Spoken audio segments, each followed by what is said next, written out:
नमस्कार, news point लेकर हाजिर हूं मैं राजीव।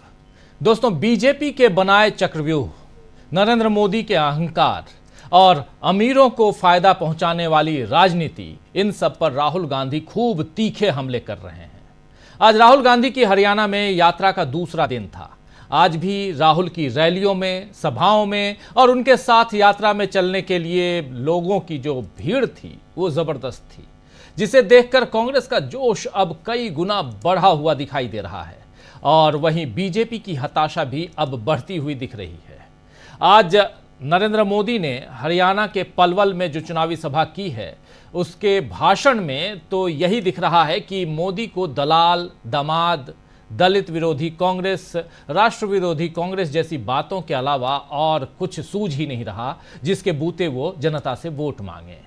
मोदी अपने 10 सालों के काम पर कोई बात नहीं कर रहे हैं, डबल इंजन की सरकार का जोर नहीं दिखा रहे, लेकिन राहुल जनता को बता रहे हैं कि बीजेपी और कांग्रेस में फर्क क्या है। आइए जरा राहुल गांधी को सुनते हैं। आज राहुल गांधी और सिर्फ राहुल गांधी, यही चलता रहा हरियाणा में। दूसरी तरफ उधर जम्मू कश्मीर में चुनाव और पलवल में नरेंद्र मोदी का भाषण, सब कुछ है। लेकिन इसके अलावा कर्नाटक से लेकर दूसरे राज्यों में क्या कुछ चल रहा है वो भी। पहले सुनिए राहुल गांधी को। कि राजनीतिक लड़ाई आज हिंदुस्तान में विचारधारा की लड़ाई है। यहां पे दो विचारधाराओं की लड़ाई है। एक आरएसएस, बीजेपी, जो इसको खत्म करना चाहते हैं, जो जाति जनगणना नहीं चाहते हैं, जो रिजर्वेशन को खत्म करना चाहते हैं, और दूसरी तरफ कांग्रेस पार्टी जो इसकी रक्षा करती है, मर जाएगी मगर इसकी रक्षा करेगी। जिन्होंने आपको रिजर्वेशन दिया, जो रिजर्वेशन को 50% से आगे बढ़ाने का काम करने जा रही है, और जो जाति जनगणना का वायदा करी है और पूरा करेगी उस वायदे को। तो लड़ाई इन दोनों शक्तियों के बीच में है और हरियाणा इस लड़ाई में, इस बड़े युद्ध में। तो सुन रहे थे आप राहुल गांधी को। यहां पर सीधा सीधा राहुल गांधी जो कह रहे हैं वो दिखा रहे हैं सीधे सीधे जिस संविधान को, वो बहुत महत्वपूर्ण है। ये वही संविधान जिसको दिखा रहे थे राहुल गांधी। संविधान और इसकी रक्षा कैसे कर सकते हैं, कैसे कर रही है कांग्रेस पार्टी, ये बता रहे थे राहुल गांधी। लेकिन दूसरी तरफ नरेंद्र मोदी क्या कह रहे थे? दामाद, दलित विरोधी चेहरा। आइए जरा सुन लेते हैं। दामाद बहुत आजकल प्रचलित शब्द हो गया है नरेंद्र मोदी के हरियाणा वाले भाषण में। 14 साल पहले दामाद शब्द सुना था, लेकिन अब 10 साल बाद दामाद शब्द का इस्तेमाल फिर से कर रहे हैं नरेंद्र मोदी। आप जानते हैं कि नरेंद्र मोदी और उनके भाषणों का जो हिस्सा है वो मौसम की तरह और चुनावी राज्यों की तरह रंग बदलने में माहिर है। जरा सुनिए नरेंद्र मोदी को। कांग्रेस की नस नस में भ्रष्टाचार दौड़ता है। ये दलालों और दामादों की पार्टी बन गई है। कांग्रेस के राज में यहां जमीन की दलाली करने वाले मालामाल हो गए हैं, या तो दामाद जी मालामाल हो गए हैं। ये दो ही लोग फले फूले हैं, जबकि किसान के नसीब में क्या आया? किसान को तो सिर्फ 2 रुपये का मुआवजा मिला। जो लोग 10 साल पहले उड़ा, तो 10 साल तक कुछ नहीं बदला तो सिर्फ वक्त बदला है। 2014 से 2024 आ गया, लेकिन नरेंद्र मोदी का भाषण वैसा ही है। हरियाणा के लिहाज से देखा जाए तो दलाल और दामाद, लेकिन दामाद अगर कह के रॉबर्ट वाड्रा को अगर साधने की कोशिश कर रहे हैं तो 10 सालों में आपने क्या किया? सरकार तो आपकी थी। ये सवाल पूछे जा रहे हैं। दूसरी तरफ राहुल गांधी कह रहे हैं कि आरएसएस से चलने वाली बीजेपी और कांग्रेस का जो फर्क है वो लोकसभा के चुनावों में भी जनता को राहुल गांधी समझाते थे और उसका असर हुआ भी। अब विधानसभा चुनावों में इसका क्या असर होगा, इसका अनुमान भी लगाया जा सकता है। बीजेपी को डर भी शायद इसी वजह से लग रहा है वैसे आज जम्मू कश्मीर में चुनाव खत्म हो गए हैं दोस्तों। तीसरे और आखिरी दौर की वोटिंग भी हो गई है। बम्पर वोटिंग हुई है जम्मू कश्मीर में 40 सीटों के लिए, जो आखिरी दौर है। लेकिन इसी बीच लद्दाख से पदयात्रा लेकर दिल्ली तक पहुंचे सोनम वांगचुक को जिस तरह मोदी सरकार ने गिरफ्तार करवाया है, उससे एक बार फिर लोकतंत्र में बीजेपी की आस्था का पर्दाफाश हो गया है। लद्दाख को राज्य का, पूर्ण राज्य का दर्जा मिले, उसे संविधान की 6ठी अनुसूची में शामिल किया जाए, ऐसी मांगों को लेकर सोनम वांगचुक 150 लोगों के साथ दिल्ली पहुंचे। लेकिन उन्हें सिंघू बॉर्डर पर गिरफ्तार कर लिया गया और अब सोनम वांगचुक अनशन पर बैठ गए हैं। राहुल गांधी ने इस विषय पर लिखा है, ट्वीट करके लिखा है ट्विटर पे कि लद्दाख के लोगों की आवाज मोदी सरकार को सुननी पड़ेगी। बीजेपी का चक्रव्यूह और मोदी का अहंकार जैसे किसान बिल के वक्त टूटा, इस बार भी टूटेगा।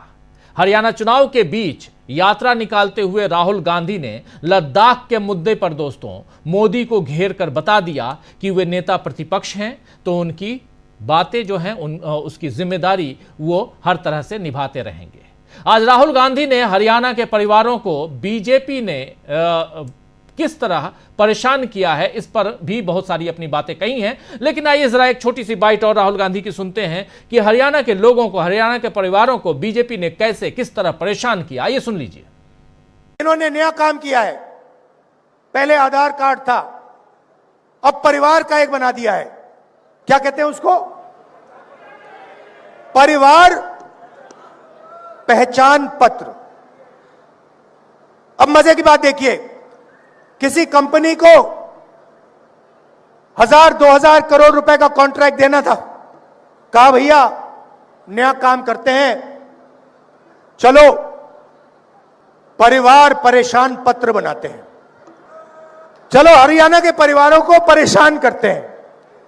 कभी आपकी उसमें आमदनी बढ़ जाएगी, कभी कम हो जाएगी, कभी आपको सरकारी प्रोग्राम से परे कर दिया जाएगा, रोजगार नहीं दिया जाएगा और कहेंगे भैया देखो आपके परिवार परेशान पत्र में आपकी आमदनी ये है। सच्चाई कुछ और है। कॉन्ट्रैक्ट देने के लिए पूरा का पूरा तमाशा कर दिया है, सबको तंग कर दिया है। ये जो इनका परिवार परेशान पत्र है, सरकार आएगी हमारी, इसको खत्म कर देंगे। तो परिवार पहचान पत्र को राहुल गांधी यहां परिवार परेशान पत्र कह रहे हैं, यानी कहीं न कहीं यहां राहुल गांधी शब्दों के साथ खेल रहे हैं और नरेंद्र मोदी और उनकी सरकार को घेर रहे हैं। राहुल नए नए एग्जाम्पल्स के साथ, नए नए उदाहरणों के साथ मोदी सरकार को घेर रहे हैं। लेकिन मुद्दे कमोबेश वही हैं जो लोकसभा चुनावों में थे। उस वक्त भी राहुल गांधी ने अंबानी परिवार में शादी और शाह खर्ची पर तंज कसा था और आज फिर से उन्होंने मोदी के इस शादी में जाने को लेकर बयान दिया है। आइए जरा अंबानी की शादी को लेकर नरेंद्र मोदी को घेरते हुए राहुल गांधी ने क्या कुछ कहा है, यह भी सुन लीजिए। कुछ छीनने के कानून है और अच्छा हुआ कि किसानों ने यह कानून रुकवा दिए। हमने पार्लियामेंट में यह काम किया, कानून रुकवाए। यही इस सरकार का लक्ष्य है। जहां भी आपसे पैसा निकाल सकते हैं, ये छीन के निकालेंगे। बड़े बड़े भाषण हो जाएंगे, बड़ी स्पीच होगी, मगर अंत में महंगाई बढ़ेगी, आपके जेब में पैसा नहीं आएगा और अदानी जी की, अंबानी जी की हजारों करोड़ रुपए की शादियां होंगी। आपने देखी है अंबानी जी की शादी? देखी आपने? मीडिया पे आपने देखा होगा। मीडिया पे हिंदुस्तान में लाखों करोड़ों शादियां होती हैं। आपने मीडिया पे किसी गरीब किसान की शादी देखी है कभी? कभी किसी मजदूर की शादी देखी? अंबानी जी की शादी आपने 5, 10, 15 दिन देखी। वहां पे डांस चल रहा है, गाना चल रहा है। मोदी जी को आपने देखा शादी में? देखा ना? देखा ना? राहुल गांधी को देखा शादी में? बात क्लियर हो जानी चाहिए, कौन किसके तरफ खड़ा हुआ है। बात क्लियर हो जानी चाहिए। मोदी जी चाहते भी तो उन्हें उस शादी में जाना पड़ता। अगर उन्होंने मन बना लिया होता कि मैं अंबानी की शादी में नहीं जाऊंगा, अंबानी जी को सिर्फ एक फोन उठाना, कहना मोदी जी आइए, मोदी जी को जाना पड़ेगा। अदानी जी का एक फोन लगेगा, अंबानी का एक फोन लगेगा, नरेंद्र मोदी जी को जाना पड़ेगा। मार्केटिंग उनकी वो करते हैं। तो सुन रहे थे आप, सीधा सीधा उदाहरण देकर मार्केटिंग नरेंद्र मोदी, अदानी और अंबानी की करते हैं। इसीलिए वो अगर फोन करते हैं और बुलाते हैं तो उनको जाना पड़ता है। और इसीलिए राहुल गांधी नहीं गए अंबानी के यहां शादी में, लेकिन नरेंद्र मोदी क्यों पहुंचे ये बताते हुए यहां साफ साफ आप देख रहे हैं राहुल गांधी को। राहुल गांधी जिस तरह से मोदी और बीजेपी को घेर रहे हैं, उसमें सीधे जनता के मन की आवाज सुनाई दे रही है, जबकि बीजेपी इस आवाज को सुनने को तैयार नहीं है। तभी तो वो हिंदू, मुसलमान, पाकिस्तान इन सब में लगी हुई है। अभी कश्मीर और हरियाणा के चुनावों में पाकिस्तान का नाम बीजेपी के भाषणों में आपने सुना। अब महाराष्ट्र में भी चुनावों से पहले हिंदू मुसलमान का सिलसिला शुरू हो गया है दोस्तों। कोल्हापुर में कनेरी मठ संत समावेश कार्यक्रम में उप मुख्यमंत्री यानी डिप्टी सीएम देवेंद्र फडणवीस ने दावा किया है कि महाराष्ट्र की जो 48 लोकसभा की सीटें हैं, उन सीटों में से 14 सीटों पर वोट जिहाद देखा गया है। जी हां, 14 सीटें, अभी जो लोकसभा का चुनाव बीता है उस चुनाव में महाराष्ट्र में जो 48 सीटें हैं, उन 48 में से 14 सीटों पर वोट जिहाद देखा गया है। एक विशेष समुदाय के लोगों ने हिंदू उम्मीदवारों को हराने के लिए सामूहिक रूप से मतदान किया है। वहीं उन्होंने लव जिहाद की 1 लाख से ज्यादा शिकायतें मिलने की बात भी कही। ये देवेंद्र फडणवीस कह रहे हैं उधर महाराष्ट्र में। चुनाव अभी यहां से उधर पहुंचने वाला है, क्योंकि 26 नवंबर से पहले चुनाव करवाना है।